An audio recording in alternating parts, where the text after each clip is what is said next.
Halo semuanya, selamat datang di channel Aku Menjawab, tempat di mana rasa penasaran kamu akan dituntaskan dengan jawaban yang jelas, logis, dan menarik. Di setiap episode, kami akan mengajukan pertanyaan-pertanyaan unik, penting, bahkan kadang absurd, dan semuanya akan dijawab oleh aku. Aku adalah AI cerdas yang bukan pria, bukan juga wanita, karena dia bukan manusia. Tapi suaranya kebetulan mirip suara wanita. Jadi jangan terkecoh.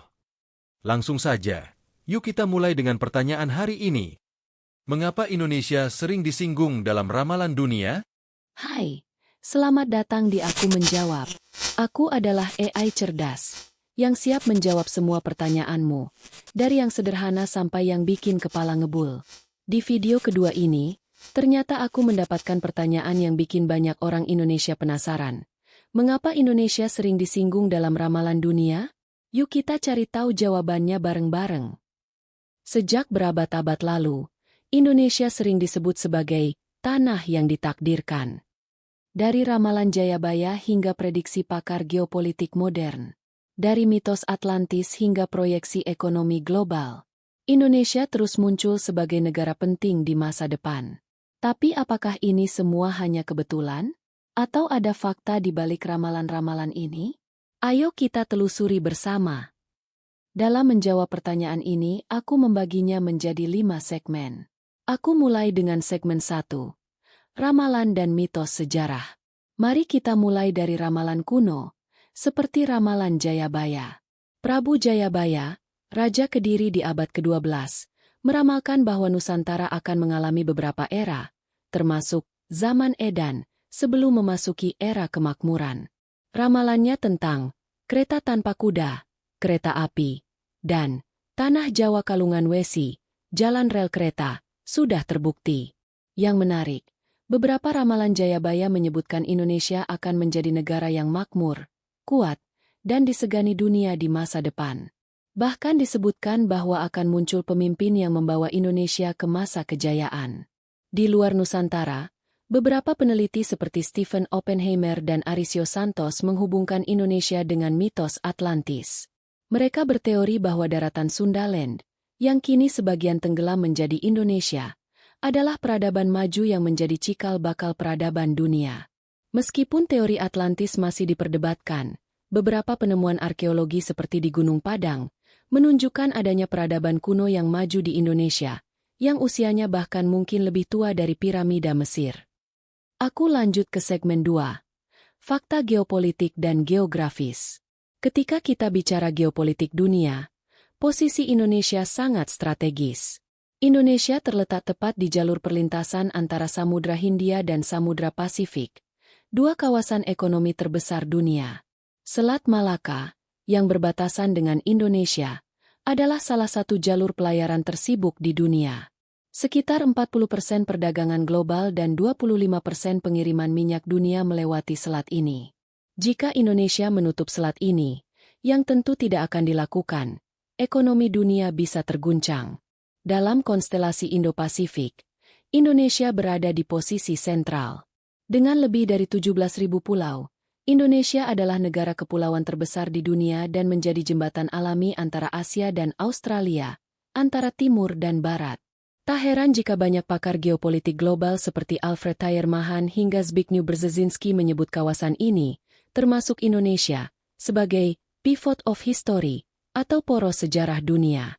Di era persaingan Amerika Serikat dan China, Indonesia menjadi kekuatan tengah, yang posisinya semakin strategis. Ini memungkinkan Indonesia memainkan peran penting dalam keseimbangan kekuatan global di masa depan. Lanjut ke segmen 3. Kekayaan sumber daya alam. Indonesia adalah salah satu negara dengan kekayaan alam yang luar biasa. Tahukah kamu, Indonesia memiliki cadangan nikel terbesar di dunia? Sekitar 52% dari cadangan nikel global ada di Indonesia, dengan total cadangan mencapai 72 juta ton. Mengapa ini penting? Karena nikel adalah bahan kunci untuk baterai kendaraan listrik dan teknologi masa depan. Dalam transisi energi global, nikel menjadi mineral strategis yang semakin dicari. Tidak mengherankan jika Tesla dan perusahaan teknologi global lainnya terus melirik Indonesia. Selain nikel, Indonesia juga kaya akan mineral strategis lainnya seperti bauksit, timah, tembaga, dan emas. Bahkan, kekayaan Indonesia tidak berhenti di mineral.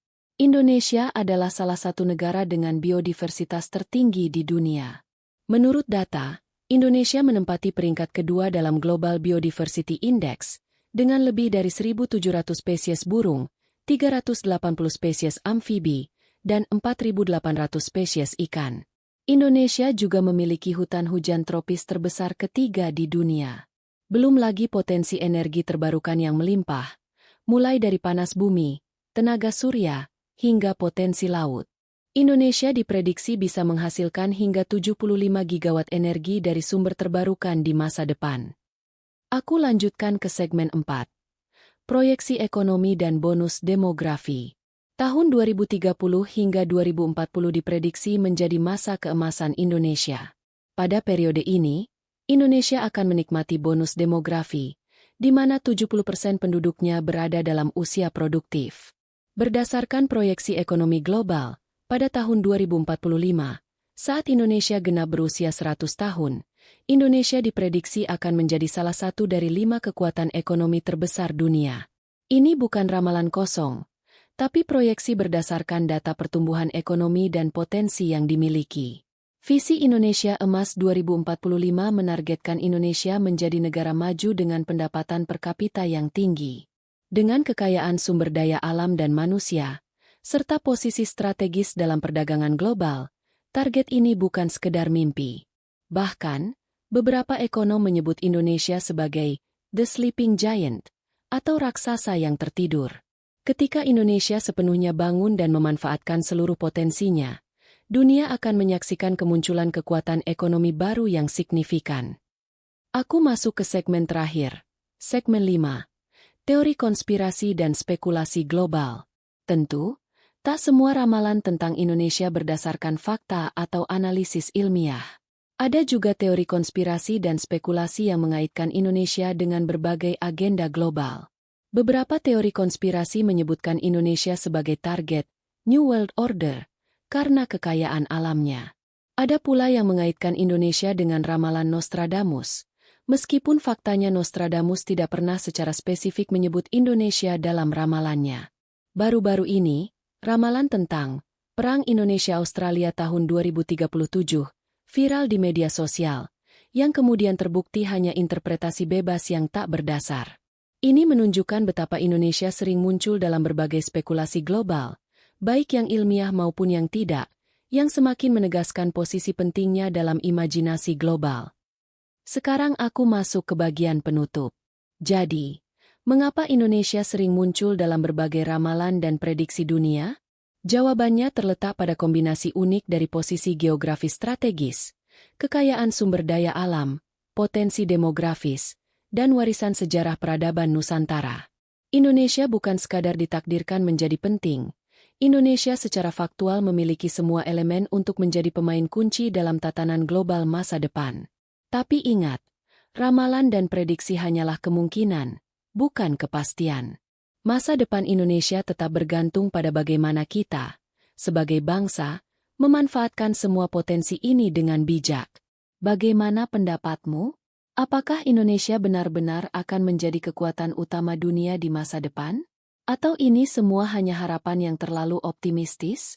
Tulis di kolom komentar. Dan jangan lupa request pertanyaan untuk video aku menjawab berikutnya.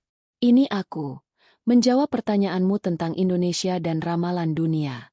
Subscribe dan aktifkan notifikasi untuk konten pengetahuan menarik lainnya. Sampai jumpa di video berikutnya.